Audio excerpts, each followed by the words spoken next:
I'm Catherine Arndt, the Chief of the VLGA Connect Studio. Welcome to today's episode, brought to you by the VLGA, your counsellor support network and the national broadcaster on all things local government.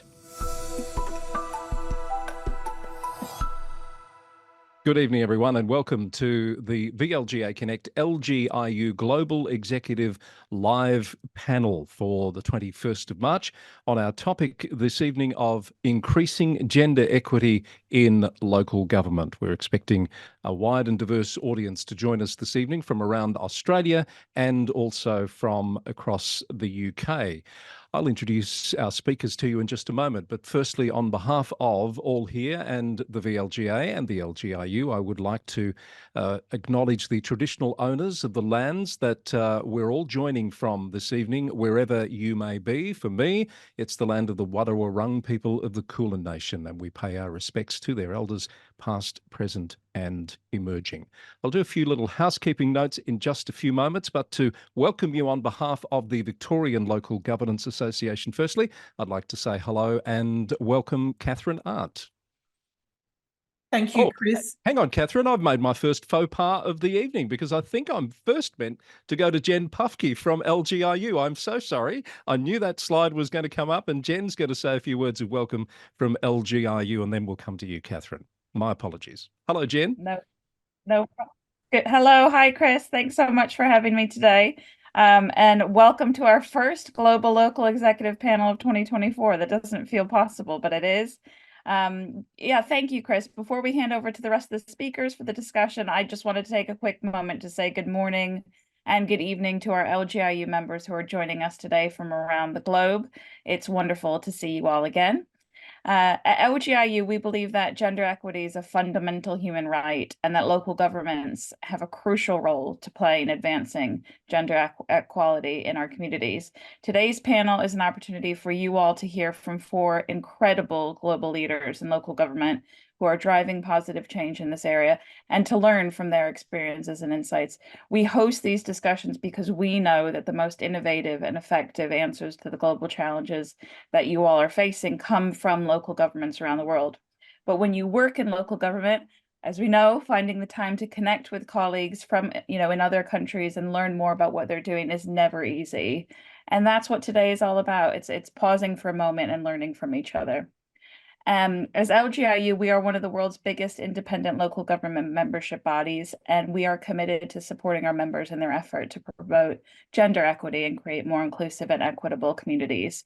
Our purpose, as many of you may already know, is to ensure you are informed, engaged, connected, and listened to, so that you can continue doing the vital work in advancing gender equity that you're doing on the ground every day. So we hope today's panel discussion will inspire you and encourage you, and we thank you so much for your ongoing commitment to this important cause. So that's quick hello and introductions from me. I'll pass the mic back to Chris. Thank you very much, Jen. Lovely to have you with us. And now, Catherine, it's time for you to do your welcome on behalf of the VLGA. Here's Catherine Arndt, everyone. Thank you, Chris. And look, absolutely, Jen should go first. It's our great pleasure to be hosting these global panels with LGIU, and I welcome everyone here this evening and this morning, wherever it is that you might be joining us from. It is terrific to be back for the 2024 series of the Global Executive Live Panel Series. And what an important topic to start with.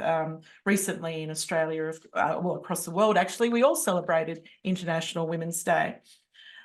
For those of you who don't know, the Victorian Local Governance Association supports councils and councillors to deliver great outcomes for their local communities through high performance leadership and good governance.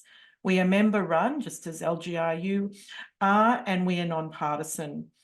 The VLGA aims to provide practical advice, direct support, training, professional development, events and networks such as what we're having tonight to members, and we carry out research, policy analysis and advocacy on behalf of the local government sector.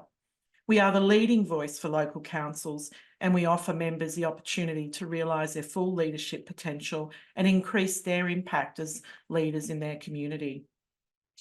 Currently, we're very proud to be partnering with La Trobe and Melbourne University researchers to develop Australian first, internationally published and peer-reviewed research that shines a light on the unique experiences of women councillors in local government. This 4-year research project has listened to the stories of men and women councillors on their family demands, role strain, and experiences with trolling and harassment. A number of research articles have already been produced from this research, such as A Missing Cohort, Women in Local Government, which highlights a lack of engagement by younger women in local politics, and a research article on online trolling, which identified that women councillors are experiencing a range of gender-based harassment and incivilities at significantly higher rates than their male counterparts. The latest research from this project shows women in local government are burning out as they try to juggle the demands of work, family, and politics. This strain is making it hard to close the gender gap within local councils, as women unfortunately are choosing not to recontest nor stand for an elected position, as the needs of their family outweigh those of the time needed to engage in local politics. This work strongly recommends that if there is to be a significant influence on the Victorian state government's gender equality target of hitting 50-50 gender representation at the local level by 2025, we need to invest in specific and targeted resources for women councillors. And the VLGA looks forward to continuing working with the government and our research partners as we enter into the final year of this 4-year research project. As you can see on the slide there, you can find out more about this research at our website, which is www.vlga.org.au. Back to you, Chris. I'm looking forward to tonight's discussion. Thank you very much, Catherine. Great to hear about all of those initiatives, and we're going to hear about some more very interesting initiatives from across the globe on tonight's discussion. Firstly, a couple of housekeeping notes. Please use the chat function to communicate with your fellow attendees, and there will be some links. In fact, there's one just popped up there now to that paper that Catherine was talking about. If you'd like to explore that further, that's in the chat window. And if you have questions for our panellists as we move through the session tonight, please use the Q&A function, and we'll attempt to get through as many of those as we possibly can during the course of the session. What I always say is we can't guarantee we'll get to them all, but we try our very best. Sometimes the questions get answered as we go along anyway. So use the Q&A box for your questions, the chat box to notify us of any logistical issues or to talk to fellow attendees. The recording of the session will be available within a few days of tonight's session being concluded, and often we find we have a lot of people register without any intention of being here live, which is fine because it's so that they get those links so they can watch it back at their leisure. And yes, please let us know where you are in the chat box, and I notice some traditional owner acknowledgements already there, which is very nice indeed. Let's tell you about tonight's topic and who we'll be speaking with. Leading off the back of International Women's Day, as Catherine was saying, this global live executive panel will bring together some experts from across the world, such as Emer O'Gorman, who is the Chief Executive Officer of Wicklow County Council in Ireland. Exactly where in Ireland? We'll find out. In fact, I'll ask Emer that question in just a moment. Also with us tonight, we have, who's up on the next slide? I think it might be Dr. Niki Vincent. It is the Public Sector Gender Equality Commissioner in Victoria. Niki is overseeing the implementation of the Gender Equality Act 2020, a very important and somewhat unique piece of legislation. We'll find out how that's travelling with Niki very shortly. Also with us tonight, we have Hannah Stevens, who is the CEO of ElectHer UK. Some amazing work being done by a relatively small organisation, as we'll find out tonight when we speak with Hannah. And we'll be joined by, we hope, Cara hasn't been able to log on yet, but Cara Cook, who's joining us from Queensland. She's the CEO of Basic Rights Queensland and Working Women Queensland, and has been a councillor at the City of Brisbane. So we're looking forward to her unique insights as well. So that's our panel. Let us, let's see everyone now on the screen, and let's go to Ireland firstly. I'll just tell you a little bit more about Emer, who is the Chief Executive of Wicklow County Council and has held that position since March of 2023.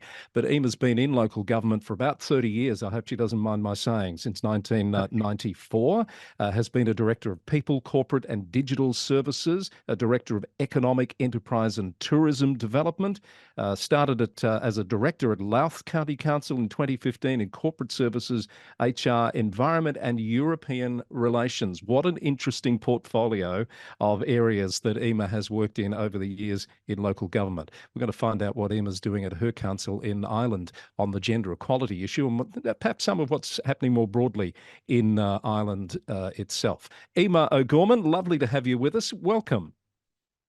Good morning, Chris, or good evening, wherever you may be. I'm delighted to be here today. So it's great to see so many people online and active participants, and hopefully we can share some interesting tidbits, I suppose, on what's going on in our various areas of expertise and work. Yes, indeed. Lovely to have you with us. Perhaps if you could start by telling us a bit about Wicklow. Where are you in Ireland, and paint us a bit of a picture of your location? Sure. So in Ireland, there are 31 local authorities, and Wicklow is one of those. So Wicklow is located directly south and adjacent to Dublin. So we hug the east coastline and then we move inland. So it is a mix of a very rural county and also quite a metropolitan county. So a lot of our population would travel to Dublin for work. It's very commutable. It's about an hour. So that's the geography of where we are.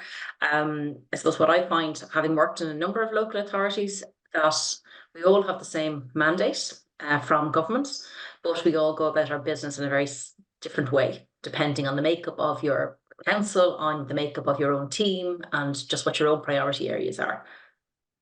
So that's really fascinating, Emer. So perhaps on the topic of gender equality in local government, can you tell us how big a deal is that for you at the moment, and is it something that people are actively working on?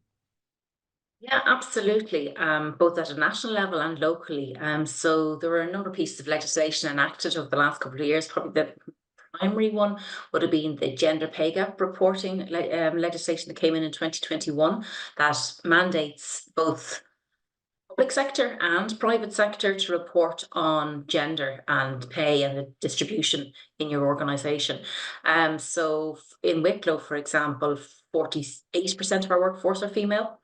And that's increased by 1% over the previous year. So it's interesting to see that year on year. So that's a huge change for us. There's also a large focus on, I suppose, gender equity in political representation and how that's kind of happening. We run in a 5-year election cycle, both in local and national politics, and we are just coming to local elections in June of this year. So it'll be interesting to see if any of the kind of national changes have made an impact in terms of candidates coming forward.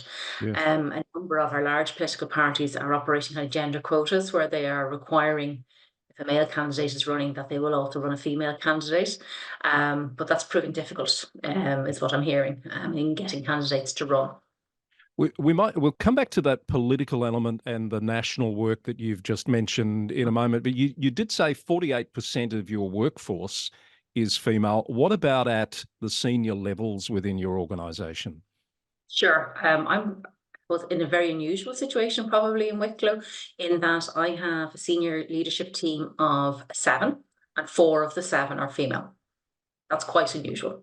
I think oftentimes it's not so much a glass ceiling piece that people are excluded, because our recruitment practices are very equitable and very fair and they're nationalised.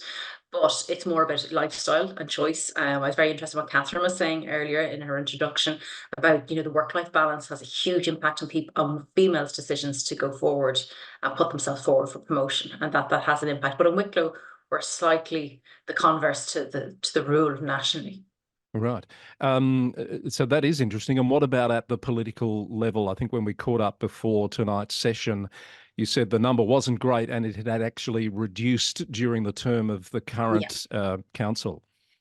Yeah, so in my council, so the number of councillors per local authority are determined by population. So we have 32 councillors in Wicklow, and I would have had 40 in Fingal, for example. It's a slightly larger county.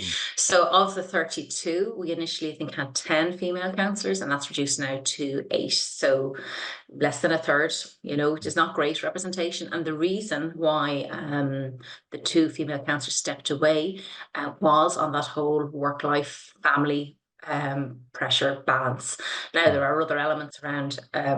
We've had a huge increase in social media activity, and just there's an awful lot of toxicity in that space. But I think our female candidates and our female councillors feel that a lot more and are targeted a lot more in that space. So anytime they would make a statement about something, they're immediately attacked. So it's a very, very difficult space for female councillors to navigate. That toxicity or incivility you're talking about is an international phenomenon right now, of course. So interesting to hear it's no different there. What's being done to address those issues, particularly the ones that are identified as barriers to more women getting involved at the elected level? Yeah, so nationally, our parent department, which is the Department of Housing and Local Government, kind of mandated that every local authority should try and establish a female caucus. So we've successfully done that in Wicklow. So all of the female membership of the council participate in the caucus. It's non-political, so it's non-partisan.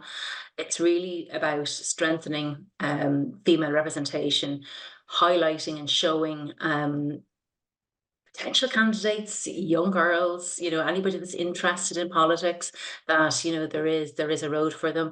And it also, I suppose, by having the caucus, their voice is unified, as I said, because it's not political. It breaks down political boundaries, and they can articulate their wants and needs as a group rather than as individual councillors, which is really important. So from my point of view, in supporting them, it's whether there's training that's needed around particular issues, or, support from other agencies with regard to the online toxicity type environment, just working with our female councillors in that respect. So what it has done, I mean, they've held a number of events in the last 12 months where they would, go out to schools or go to youth groups, or, and try and encourage participation in politics, be you female or male, but obviously targeting the female population more so.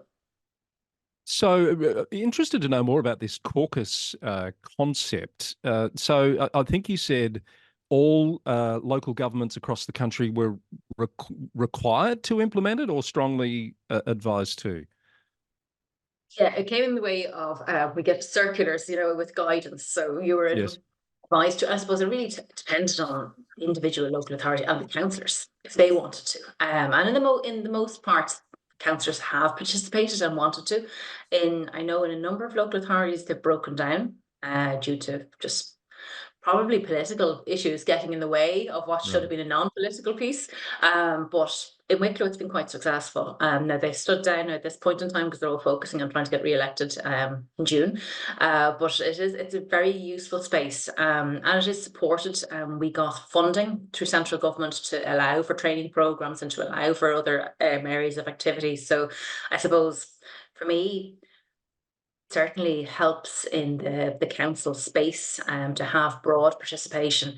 And we meet as the elected body meet once a month with the executive. It's a public meeting, and even the tone of the meeting changes when you have good female representation. It's much more active engagement between both parts of the organisation, and I think that works really, really well. So anything that we can do to facilitate and encourage that is really, really welcomed.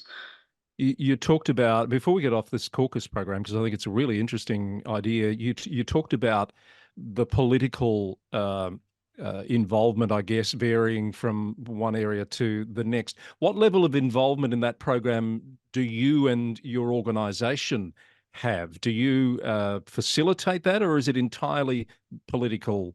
Oh, no, we do facilitate it. So the director of corporate services, who they look after members, so that's their primary function, is to look after the interaction with the elected body. So we would, my team would facilitate the meetings for them, organise, set up. So you take away that administrative burden piece, so that literally the female members turn up, They obviously drive the agenda. They know what they want to target and what areas they want to go after. So in particular, say in Wicklow, we have a large Indigenous travelling population. So the traveller community, which are recognised as a disadvantaged community nationally. So female participation from the traveller community is really, really low. They're very early school leavers. They tend to marry young and, you know, exit the workforce at that point in time.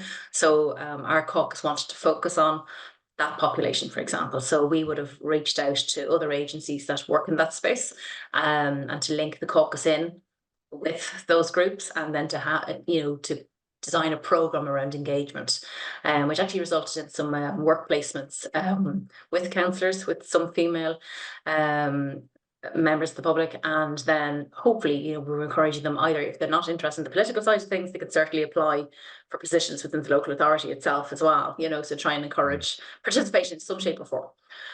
So that's where I wanted to go next is, you know, are you able to get a sense of how this program might have, I guess, influenced more people to be running for election in June? Can you tell yet if there's more interest?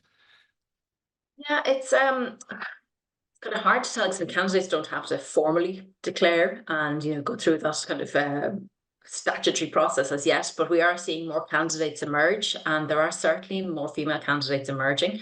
I don't know whether it's directly related to the work of the caucus. You'd like to think so, but I think at the moment in Wicklow we have a female Cathaoirleach, so a female mayor, and then within the local authority we have 5 municipal districts, and we have, you know, female representatives at those levels as well. So we have a number of kind of high profile elected females, which is really proactive and good, and I suppose that is translating into more candidates coming forward. And I said with the national emphasis on gender quota is probably too strong, but, you know, trying to encourage more females, and for every male to run a female, that's kind of coming through as well.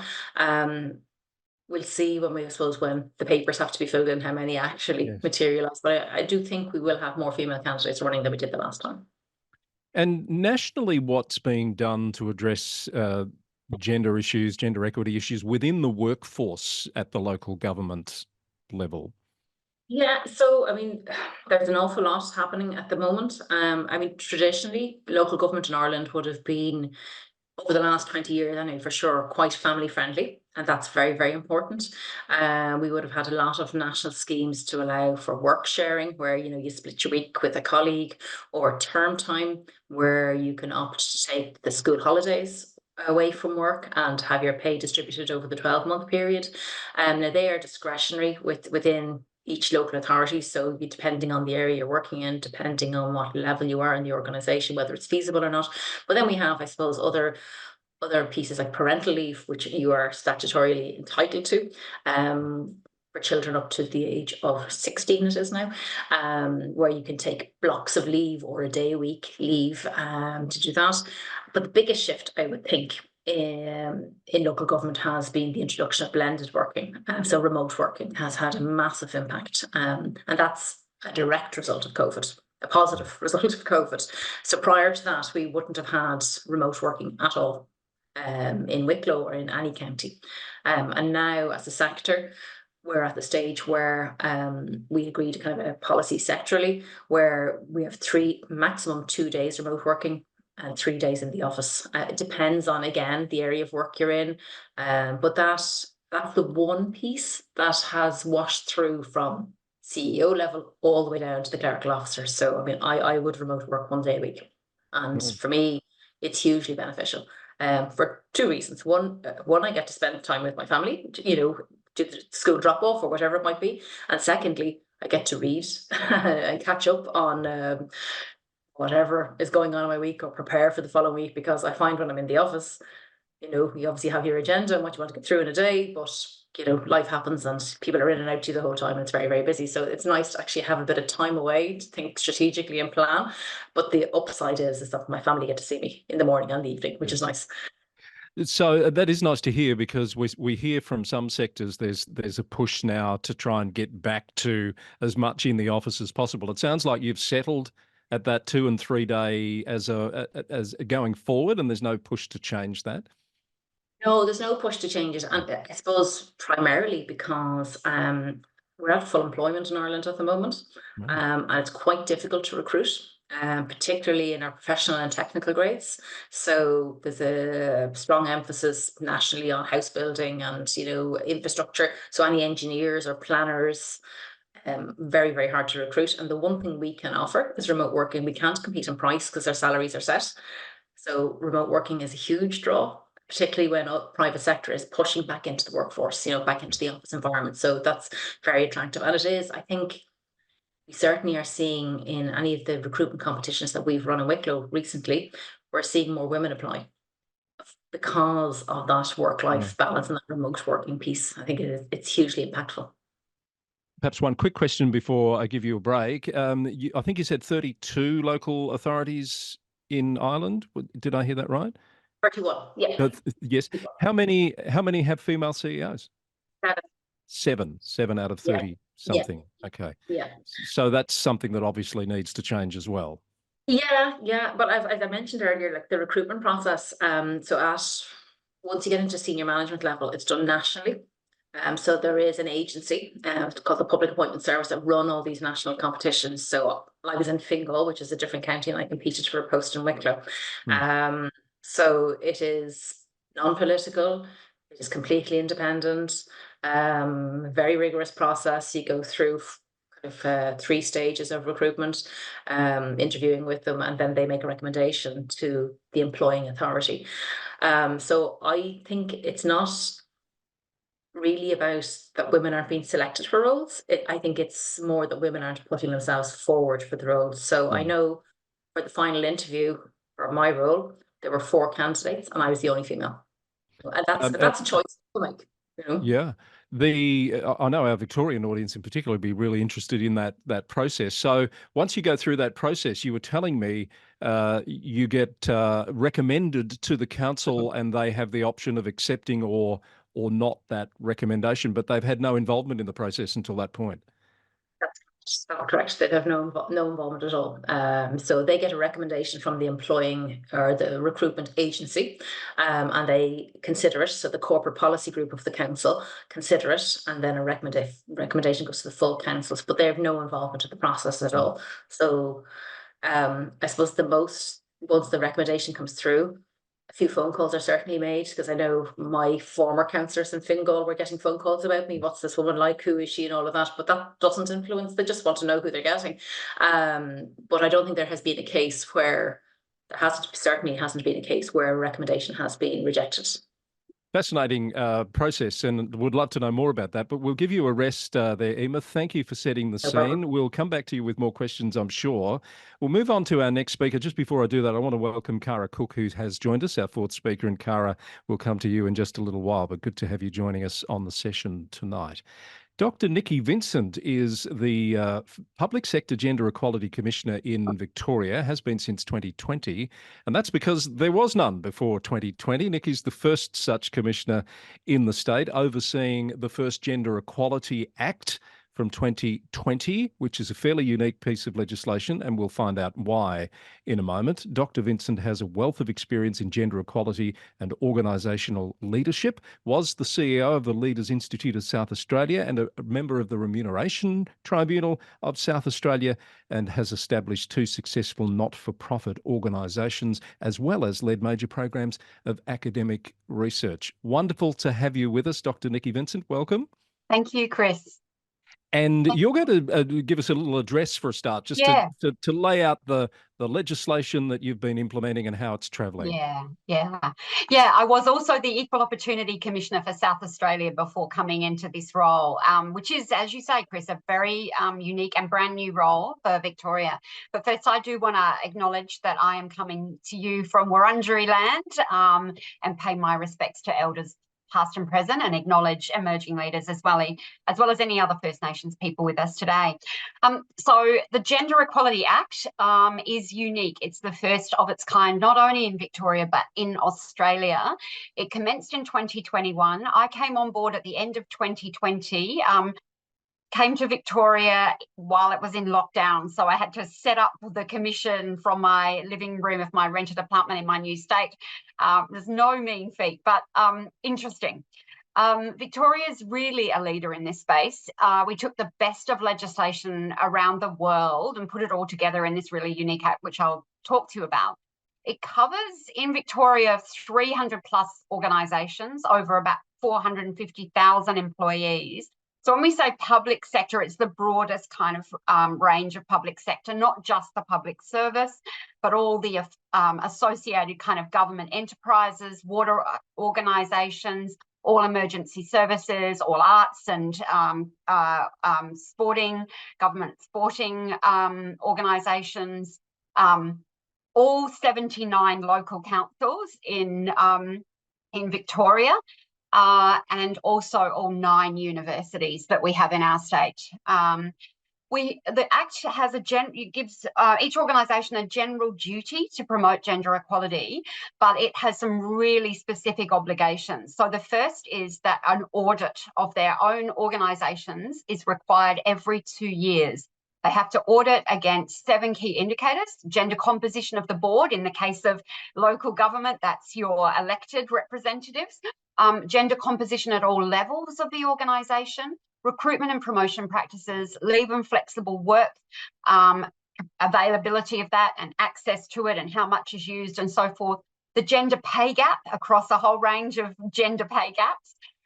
Gendered segregation within the workforce. So are men, you know, in local government doing the outdoor work? Are women concentrated in HR and clerical functions and so forth? And also sexual harassment, not just reported complaints of sexual harassment, but the experience of sexual harassment, which comes from de-identified survey data. Each organisation every 4 years, so they have to survey every 2 years, every 4 years, starting from 2021, they develop a gender equality action plan, use that data that they've collected, and then develop a plan to address any inequality that they found against those 7 key indicators. They submit that to me, the data is submitted to me, the plans are submitted to me. I publish everything for every organisation. So you can go and have a look at any organisation covered by the legislation. You can see what their data shows, what's their gender pay gap, what's their rate of sexual harassment, what's their gender composition at all levels of the organisation and so on. And you can also see their plans as well and what they plan to do to address that. They also have to publish that on their own external websites as well.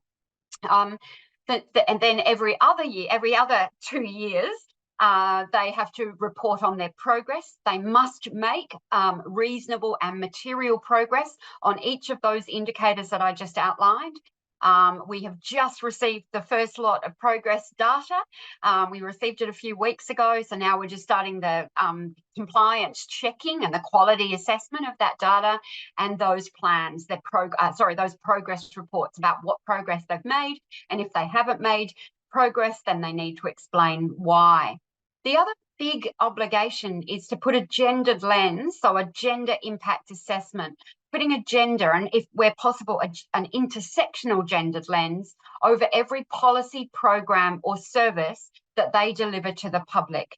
And they have to report those to me every 2 years as well. We're just starting, so I can't talk to you too much about results, but I can tell you that it's really focused the minds of CEOs and others in each of these organisations on gender equality, which I continually say this legislation means that gender equality is no longer a nice to have, it is a must have in organisations. And I think that local councils have a really key role to play in encouraging a diversity of women and gender diverse people to stand for election in local government. So the indicator for local government is gender equality, gender representation on your governing body, your board or your local council elected representatives. And that's not due to just in Victoria, but right across Australia. So each organisation needs to address that if they are gender unequal. And they, as I mentioned, they also have a general duty to promote gender equality. In the last local government elections in 2020, Victoria set a new national record, with women making up 43.8% of elected councillors. But there's difference among different councils, and I would say a lot of regional councils aren't as diverse. Not all. Some are doing absolutely amazingly as well. But we had a target, and we have a government target for 50% of women in the local government elected bodies. So we're not there yet. We've still got a way to go. One of the things that I found when I looked at gender equality action plans from councils was that only a third of them had any strategies designed to influence the gendered balance within their elected officials. And of the 2/3 who didn't, a lot of them were saying, we can't do anything about this because that's interfering in democracy. I feel very strongly that they mustn't interfere in democracy, but that it doesn't stop them from helping raise awareness, helping support women, running sessions around awareness for women and diverse others to come into local government, to put themselves up for election for local government. And I urged council CEOs, I sent them a letter to set a goal for at least 50% of women and gender diverse candidates to stand for election in each ward or across municipalities. And whether those candidates are elected, of course, is entirely up to the democratic process. But we have a problem with getting women and diverse people to stand for election. But apart from that, I think local councils still have a really important role to play in encouraging gender equality within their councils as well. And so we have a focus on that. But I'll talk quickly about the City of Geelong, which has got a less diverse representation, 35% women, which is below the average of 43.8. And they've been doing a lot of activity to kind of attract women and diverse others into local government. They've been working with an organisation, a not-for-profit organisation called Women in Local Democracy, or WILD.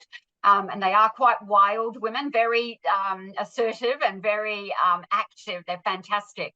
And they've run lots of sessions in collaboration with Geelong, the City of Geelong. The City of Geelong has an amazing woman as a CEO, and Ali Wasty, and Ali's really an advocate for gender equality in her community. So they've had lots of activities, and it's been really great to see.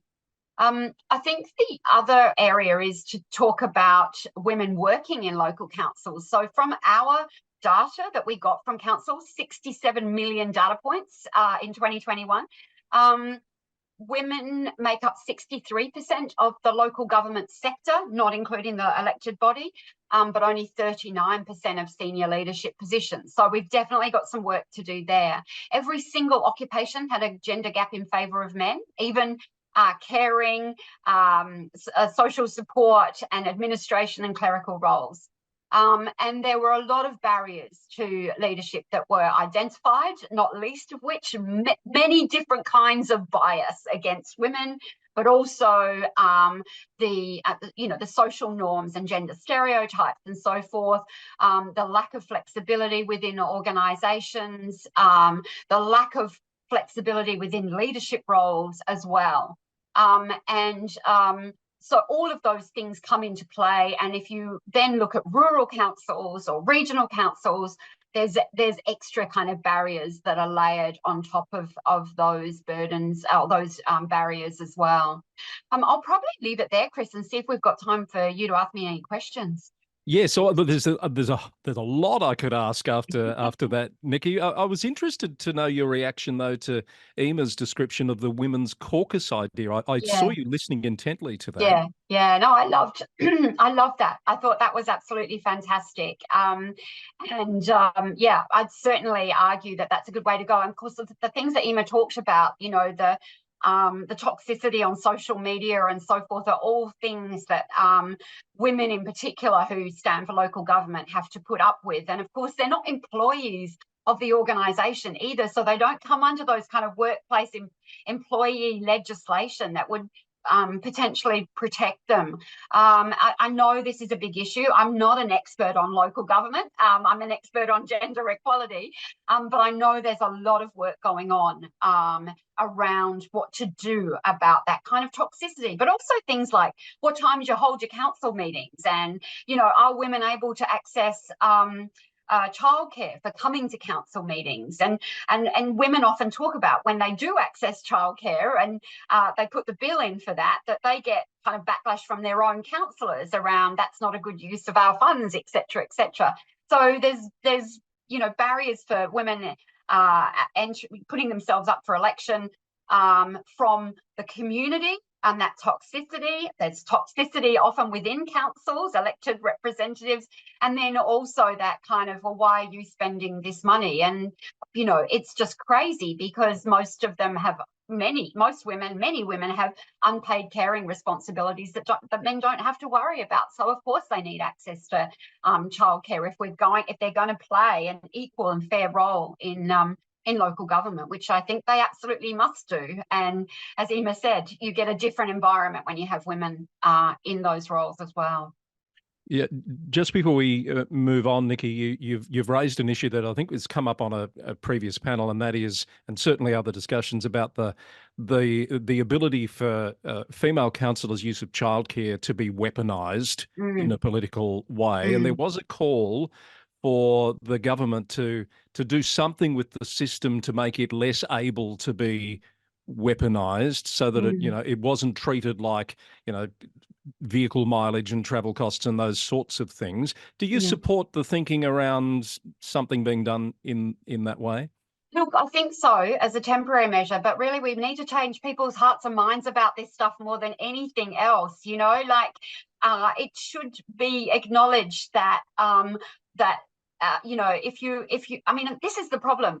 You know, I get asked everywhere I go, because I've got 4 kids and lots of grandkids and so forth. Well, how do you manage all of that stuff? No one asks my partner that question, and he is equally responsible. You know, I think we've got to see that most of the men that are in council, elected to council, would probably have families that they just don't have responsibility for. So, you know, we have to not stop asking women how are they managing, but start asking men, what are you doing about this? Like, what, you know, how do you cope, et cetera, et cetera. So we've got to normalise the fact that women do this unpaid caring role. They have an equal right and an equal responsibility to be elected to council, and they represent the communities, which are, you know, probably 50% or more women.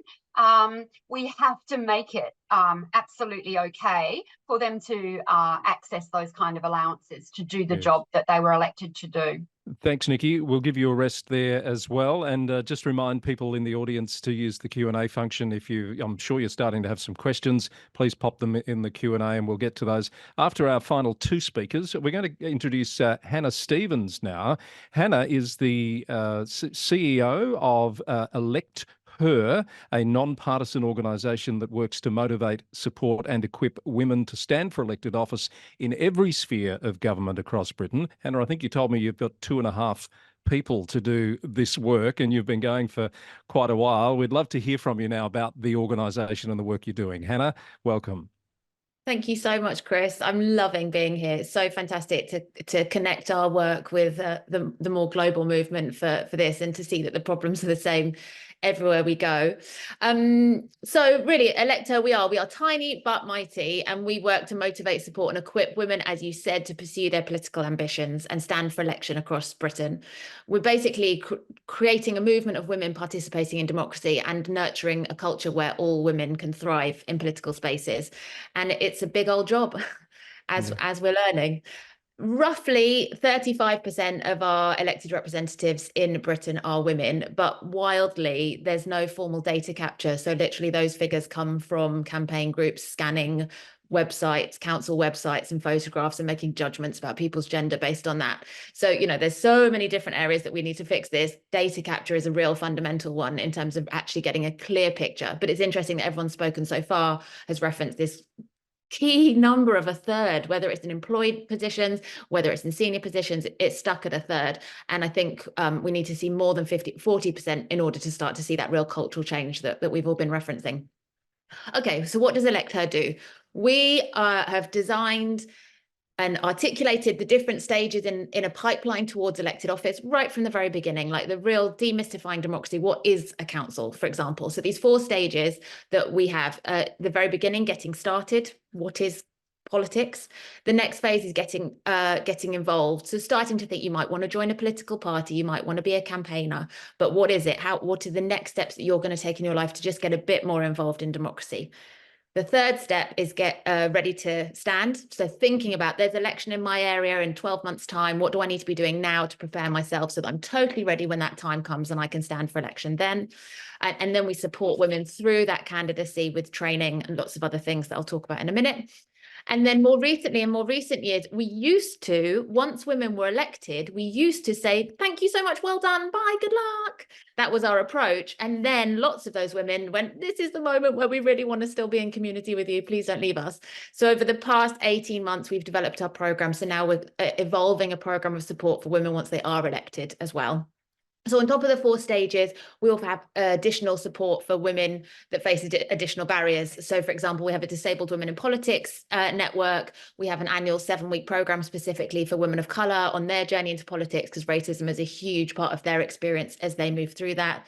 We're also developing BSL resources so that we can engage deaf women in this work as well. So really understanding that there are different needs for different, particularly underrepresented groups, as well as this fundamental journey that we want to take people on. I think something that makes us quite unique is that we do deep listening. We listen to the women that are experiencing every phase of this, and we have designed all of that offer in response to that. And I guess we were on Zoom pre-pandemic, but the world coming onto Zoom has really opened that door. And I think we've listened to thousands of women over the past 4 years about their experiences. And I guess as a result of that, we've become experts in the lived experience of women in politics in Britain. And obviously, everyone has a very unique individual experience, but there are so many common themes that we're all discussing here today about where the barriers and the challenges are at every single step of the journey, not even just once you're in council. I mean, that's an enormous challenge as it is. So the women in our community have access to workshops, webinars, personal development programs, one-to-one support, self-led online resources, a community of peers, bespoke coaching. And more recently, we've also added practical support to overcome the financial barriers. So we're now in the 2nd year of a grant giving program for women who are candidates in upcoming elections, but for whom are on low income. And that's a huge a little door that we've opened into the financial needs of women that is not being addressed in very few spaces. So I think that's a huge opportunity for exploration further down the line. And as I said, this program for new councillors that is emerging is one-to-one coaching for newly elected women, peer support groups, and group coaching focused on kind of themes of resilience or responding to operating within a misogynistic environment, power struggles, and so on. And so over the last 3 years, 320 women in our community have stood for local government and 150 of them have been elected. I think there might be more, but they're the ones that we've directly tracked. And so going on that journey, we've now been around for 6-7 years. So we're at a point where we're really seeing the progress. Women that we first spoke to maybe 5 years ago are standing for election, and we do have parliamentary elections this year, so we're just looking at which women from our community are standing for the House of Commons this year, and we're excited to see where that might go. And in Scotland specifically, because we work across the 3 countries of Britain, as an indicator, in the 2022 local elections, we supported 54 women from our community to stand for election, and 27 of them won those seats, but that represented the 2% increase in the country overall. So really being able to see that our support and interventions and our cheerleading really did help those women move forward. And so I think there's a real conversation around what local authorities can do independently. I loved hearing what Dr. Vincent was talking about, some of the initiatives and the work there. I wish we had a commissioner here. Maybe that will be my next campaign. That's exactly what we need to frame all of this work. We're starting to work with local authorities to help them deliver the workshops. We've been doing it historically, but really understanding to be as founded and rooted in the local community. Actually, we don't know where the best community groups are to be promoting these things, etc., whereas those on the ground really do. So we're developing a toolkit so that they have all the resources that they need to essentially deliver an ElectHer workshop. And But what our key advice is that we're really suggesting and designing a 3 or 4 year program of support with kind of regular interventions, but an ongoing program which women can dip in and out of, not committing for 3 years, but just dip in and out of running up to that running up to the election, so that there is this journey over the 3 years leading up to that, so that women are fully equipped by the time it comes to put themselves forward as candidates. They've done the thinking, they've done the preparation, they've demystified the whole process, they've equipped themselves to be ready for it.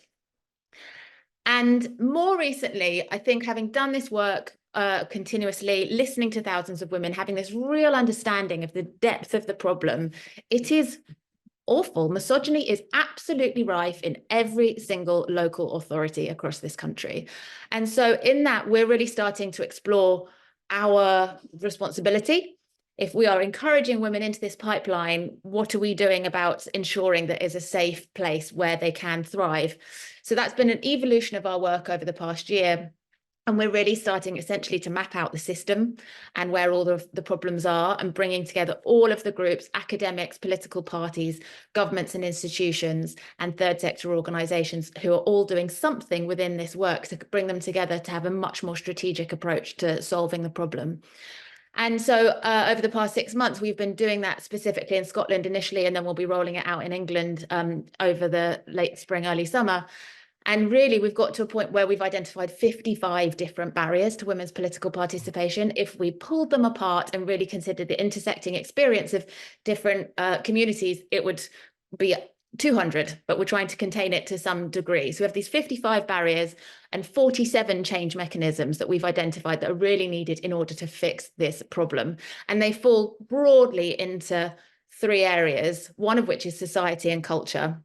So the economic and financial realities of women, again, that we've all been talking about today, and society within that, the expectations of womanhood and the expectations of women's role within our society, and all the challenges that presents in enabling women's political participation.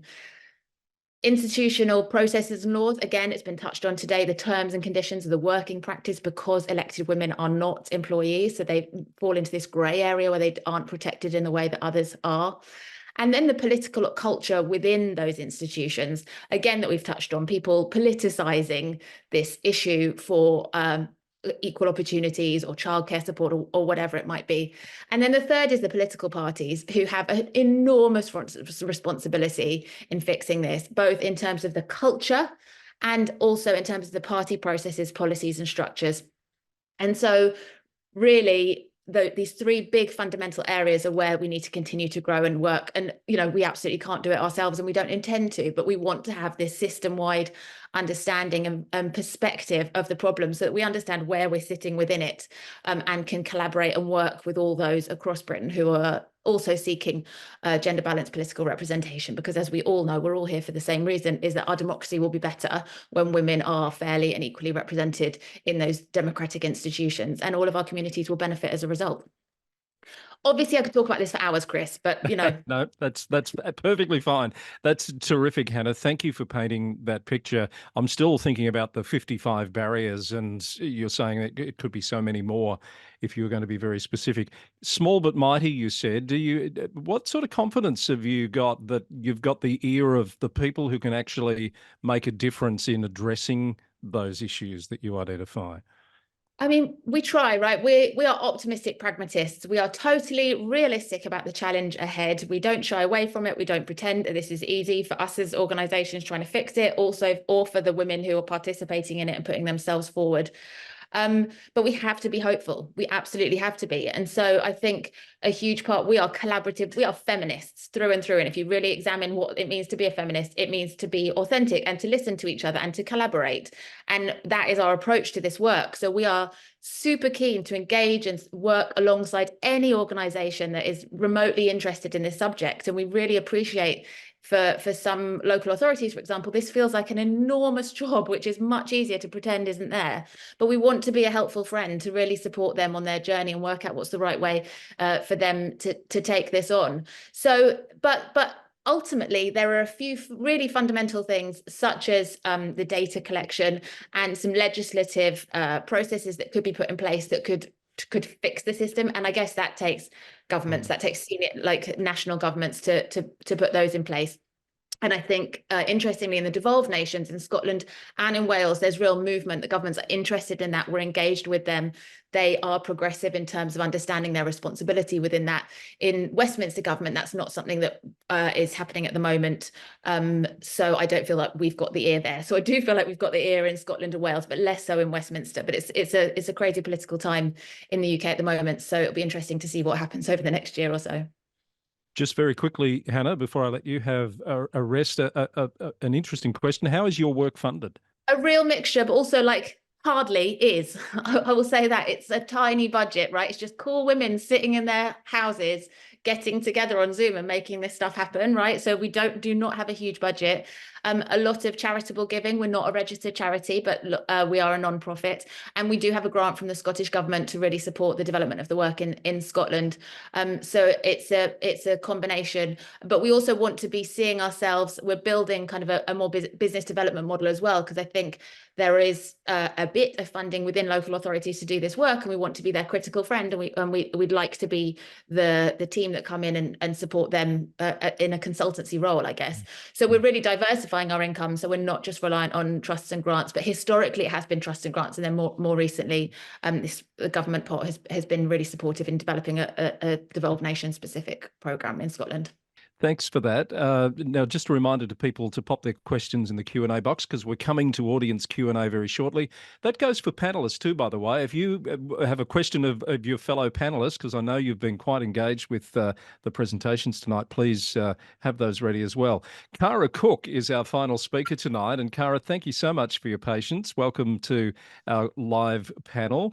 We're going to get some real experience here of being a young female councillor and then choosing not to be a young female councillor, and understand that journey. Cara is the CEO of Basic Rights Queensland and Working Women Queensland, founded Australia's first expert domestic violence law firm, is an advisory member of the Queensland Children's Hospital Foundation. So very, very busy person, and we're pleased to have you with us. Cara, good evening. Hello, thank you for having me. And I do apologise. Well, I shouldn't apologise, but it is witching hour here in Brisbane, in Queensland. And I do have a 9-year-old, 7-year-old and a 3-year-old. So if you see someone popping in and out or noise in the background, that is what is happening in my household. But I do come to you from Brisbane, and I want to acknowledge the traditional owners of the land on which I am, which is the Yagara and Turrbal people. And you're in a very safe space in that regard, Cara. Thank you.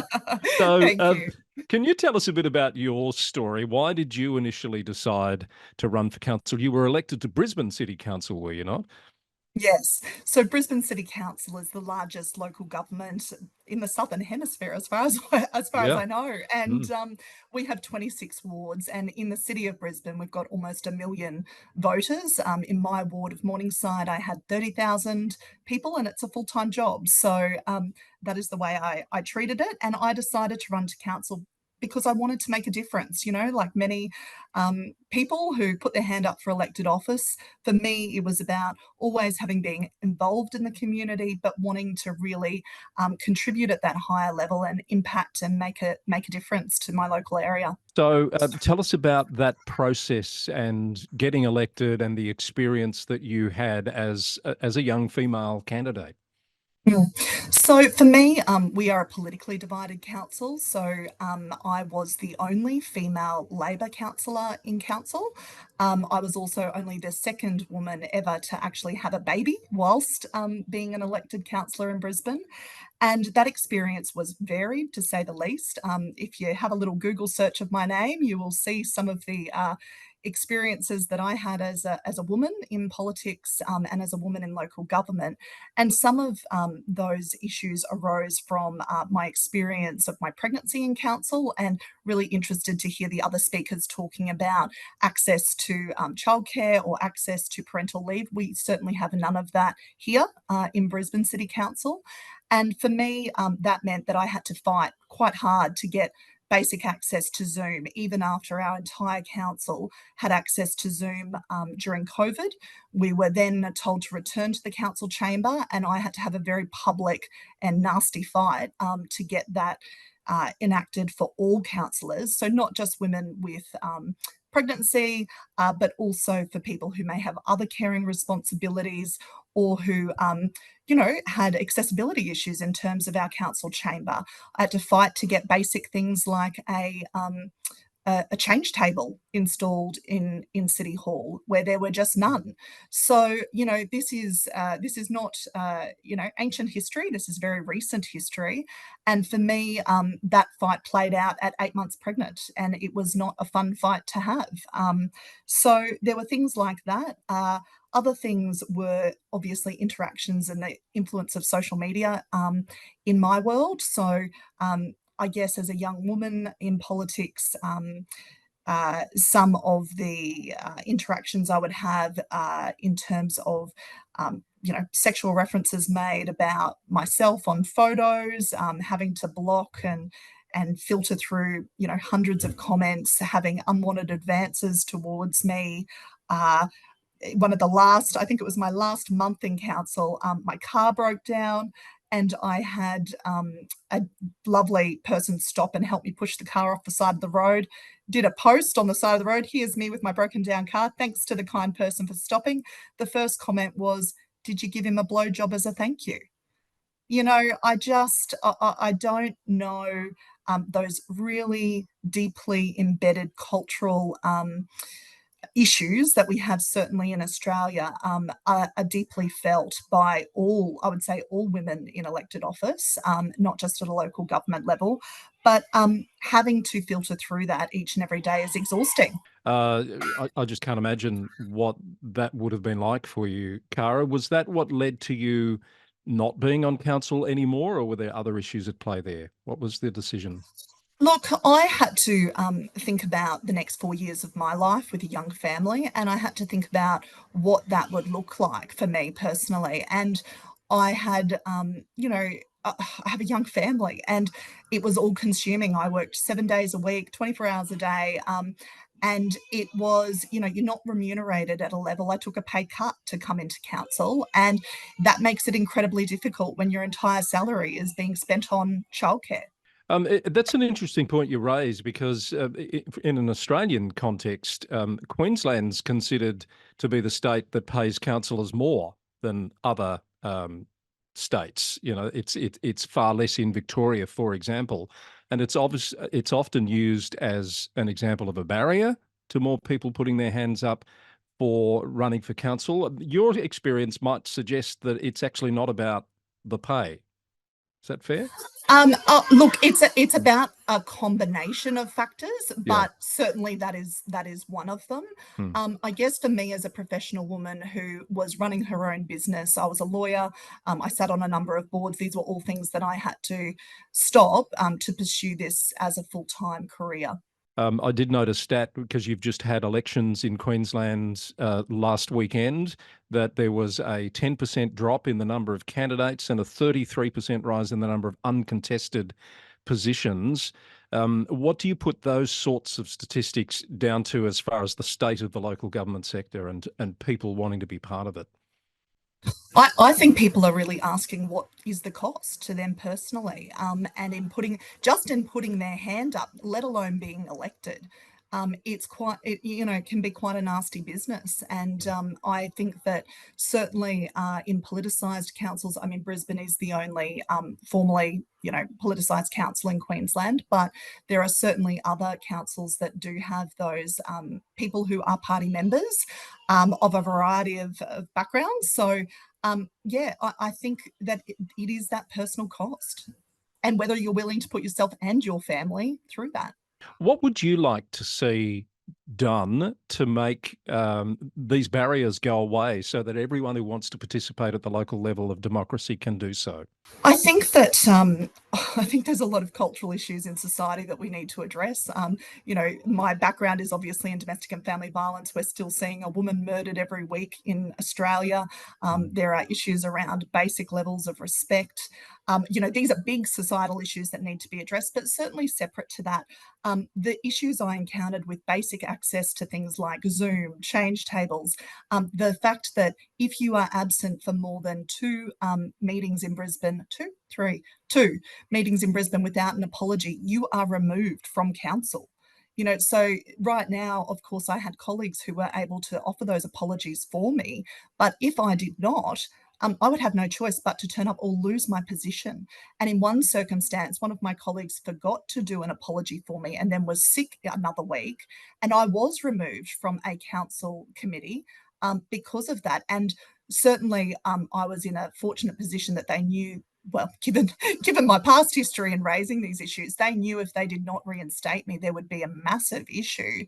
And so the government, the administration, as we would call them, reinstated me. But they didn't have to. They certainly could have filled my place with one of their own people.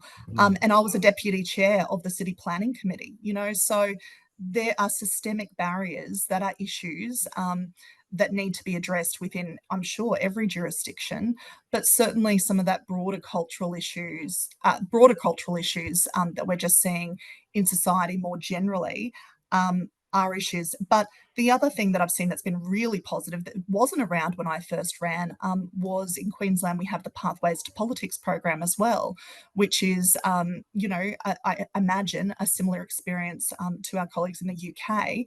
And I think that's a really positive step, a positive program to show women how this can be done and why it's not all doom and gloom. And certainly I go along to that program and speak to women who are interested in politics, and I'll certainly speak to any woman who is interested in politics to reality test some of these things. But also, you know, even for me personally, even with my experience, people say to me, would you go back into politics? And I say never, because there are lots of really wonderful, fantastic things about being a local representative that, you know, I have never felt more fulfilled in my life being an elected representative, but there are some really, really difficult things as well. So you've got to weigh all of those things up, and you can't be what you can't see. So if there isn't that that group of women willing to put their hands up, step forward and take up that mantle for the next generation, then we will see a further decline.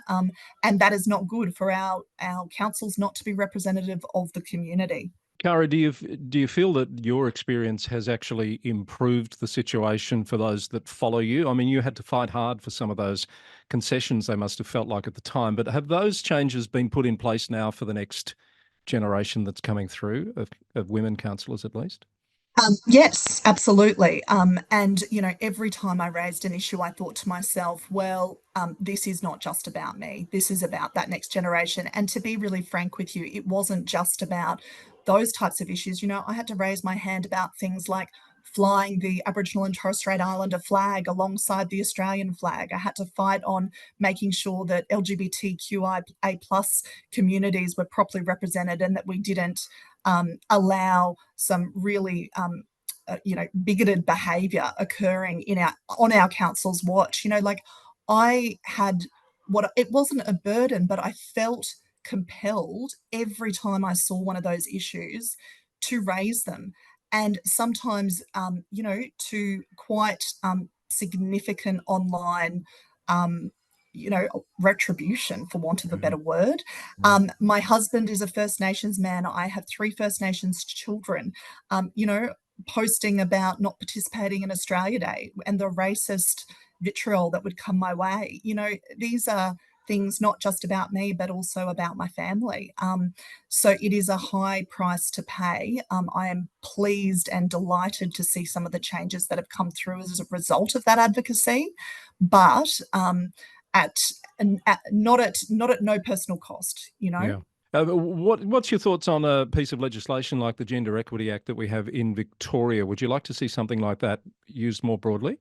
Absolutely. And I can say that, you know, my experience within the Labor Party in Queensland has been that, you know, targets and quotas are absolutely something that I support. I think that we need to actively support, promote, educate, and I think that legislation would be welcome by many women and men, for that matter, across the country, because I think you will see real change. And I do think that there is that accountability and reporting component that without that, you know, how do we hold people accountable? And how do we make sure that we shine a spotlight on those issues? Thank you so much for being so open and frank with us about your experiences. I'm sure it's been quite eye-opening for many on the session.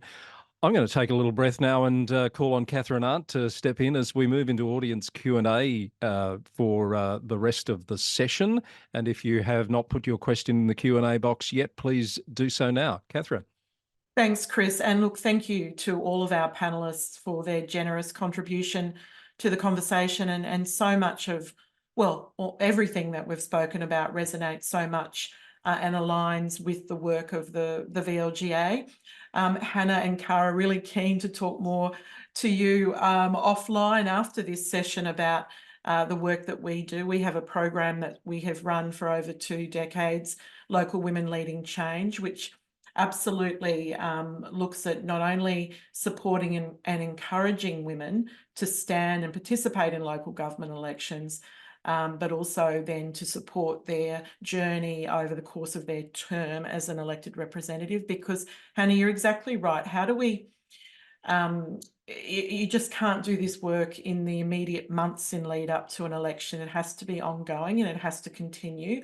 And the statistics that Dr. Niki Vincent referred to in terms of the percentage of women who are elected representatives in the Victorian local government sector absolutely has been a result of the work that the VLGA has done, because in the years that we were unable to run that program, the number of women dropped. And we touched over 800 women in lead up to the 2020 elections, and I think about 250 odd of those actually subsequently went on to be elected. Funding, though, is tight, and unfortunately, it looks like we may not be able to get the small amount of state government funding that we usually do receive to support that program. So we're still going to do our best to deliver that and partner with others such as yourselves who might be able to contribute to that. But we've had, look, Cara, you know, those experiences that you were talking about so openly, thank you. And I am deeply sorry to hear that has been your experience. It's certainly consistent with the findings of the research that we're doing over the course of this 4-year council term in Victoria. And we, as a result of that research, putting forward some recommendations for legislative reform, including, you know, the fact that the reporting of allowances, specifically childcare allowances, should just be something that isn't done. It should be normalised, as you know, Dr. Niki Vincent said. We've got a few questions and comments predominantly in the chat, and I'm just going to try and hover between both. I think we've covered off on the funding issue, Hannah, for you. I'll go back to the very beginning. And I think the question we had from Erwin was to you, Emma, and that was around, why do you think women make that choice not to apply? And I think that was in reference to, I'm not sure if that was in reference to the roles within the council or actually the elected representatives role, but interested in your thoughts on what could change that. Yeah, it's a really difficult one, I think. I mean, I know just personally, I had my children probably later in life, so I was already a senior manager when I became a mother. I think if I had children and caring responsibilities when I was more junior in my career, I would have thought differently about the progression, because it isn't easy. You know, as you move through to senior management levels, the demands on your time, the expectation, you know, we all have this piece about the right to disconnect, but the reality is that you're available. Certainly in this role, I'm available all the time, and you're expected to answer all the time. And that, I think, is you really have to consider that, you know, and it shouldn't be just as a woman, but that is the reality, as you know, Niki said, and others have echoed. You know, the reality is that females tend to do most of the caring.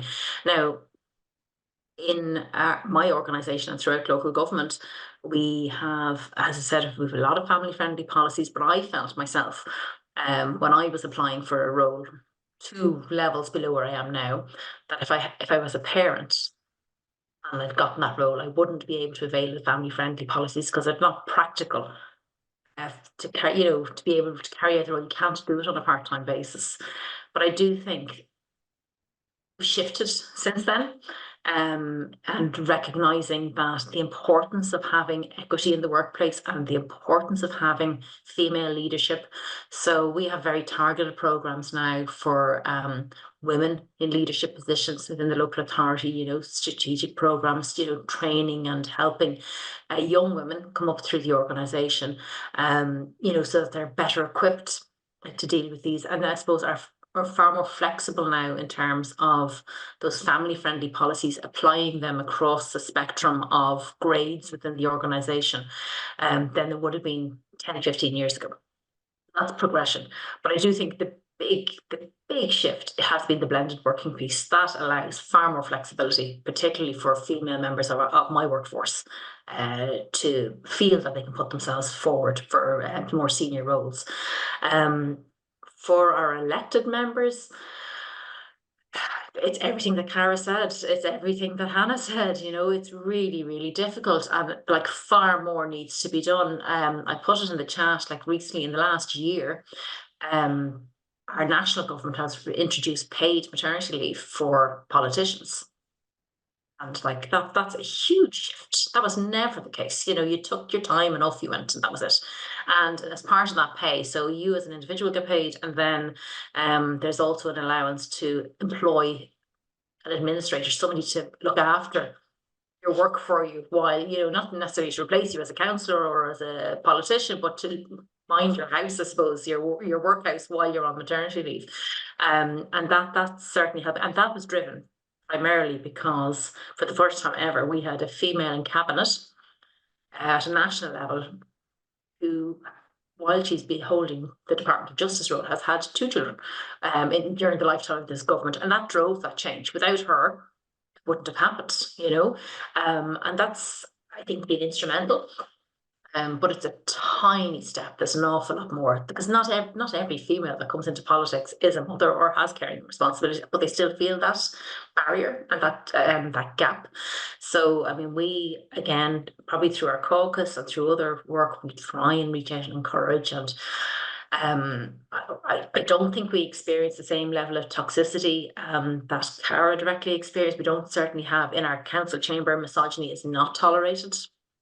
You know, we have very clear rules around behaviours and what's expected, and respect and dignity. And we have a dignity in the workplace, which does transfer to our councillors and our elected officials as well. And that's hugely important.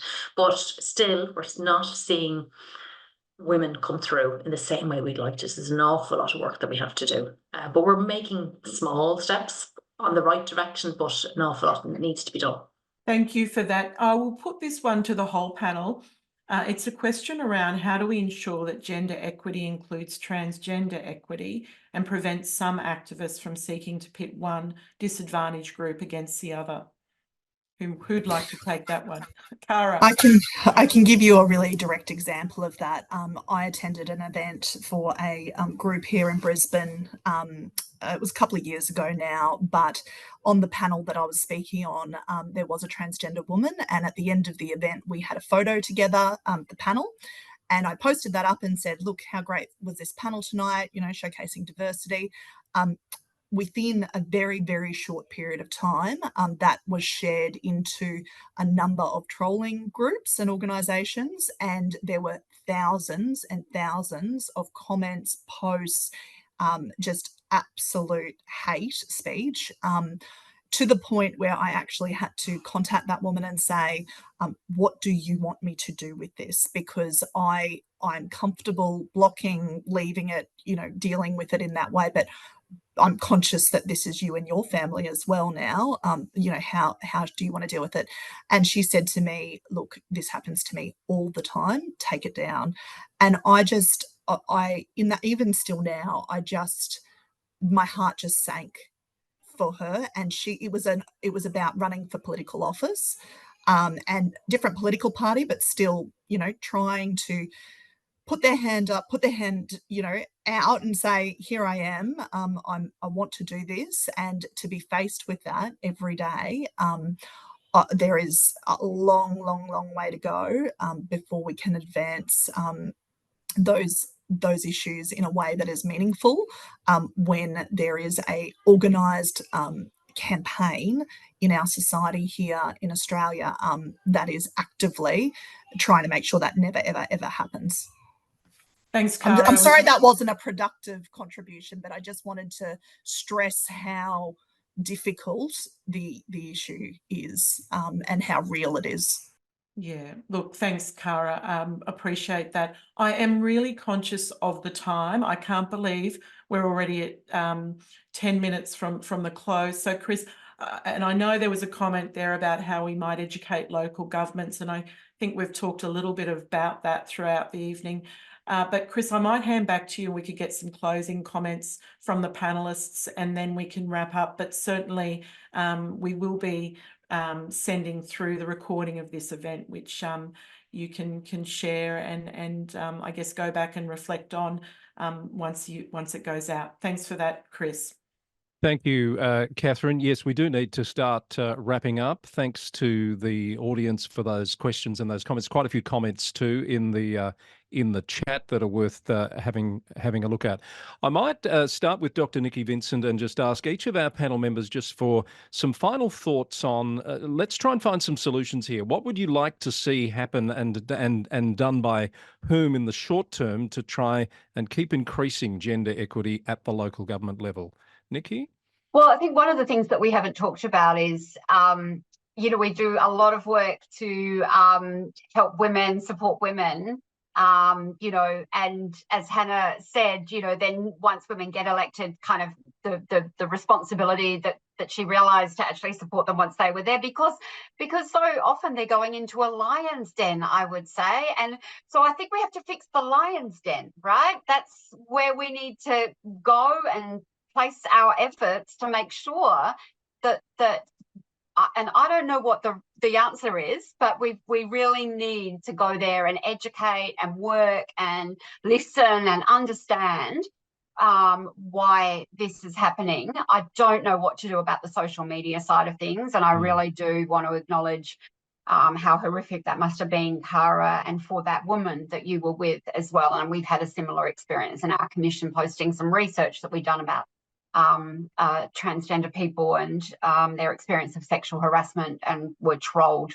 We just got off Twitter and decided we weren't going to do that anymore. We weren't going to have Twitter anymore.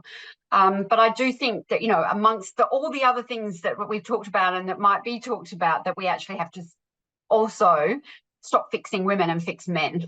So just on that, it's occurred to me a couple of times tonight, wouldn't it have been great to have a man on the panel who can demonstrate some work that's being done around gender equity, because we do exist and you know, want to be part of the solution as well, how to find them and get them involved in the conversation. I put that to the panel. Is that something we can do? Can I say one more thing as well? I also think that, you know, so many women have been raised in the patriarchy and they behave like supporters of the patriarchy when they get elected, etc. So it's not just men, it's other women as well. So yeah.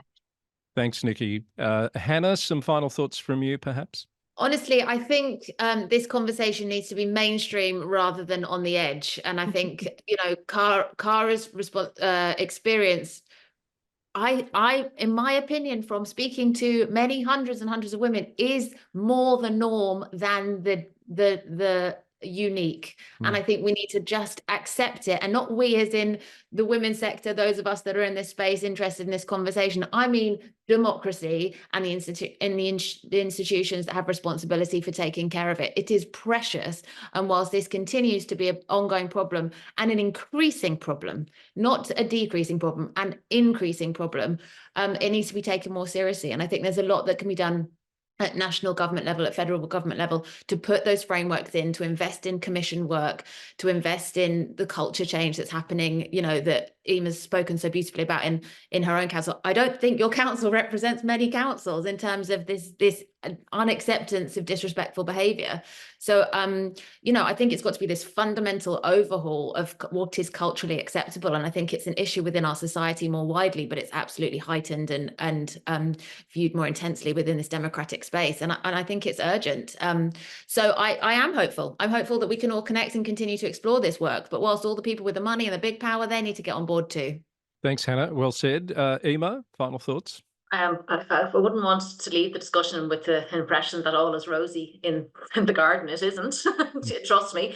But I think I'm probably in a fortunate position that I suppose we have strong representation in my leadership team. I have a female mayor of the council who's very strong, and you know, she will call out inappropriate behaviour in the chamber and will not tolerate it. Now, we have elections in 8 weeks' time. That could all change. And we could be back to the way the council was 10 years ago, you know, and that's the bit that I need to change. I need to change that. It fluctuates with the election cycle and depends on the personalities. It shouldn't be personality driven at all. It should be the culture of the organisation and the culture of the elected body, you know, that transcends election cycles and transcends politics. But you're right, it has to happen at the centre, has to be led nationally, and there's an awful lot more to do. And final word from you, Cara. Look, I don't want to leave anyone in doom and gloom either, because my experience, although it is very common, there is still it's a fantastic opportunity. We need more women. So for me, the systems and process piece, that would have helped me.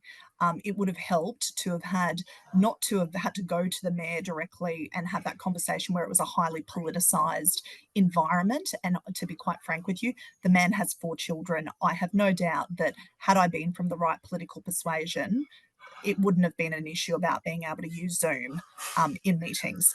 It was a political decision to reject that request. I had to take it public to get then the broader societal support for something that should have just gone through.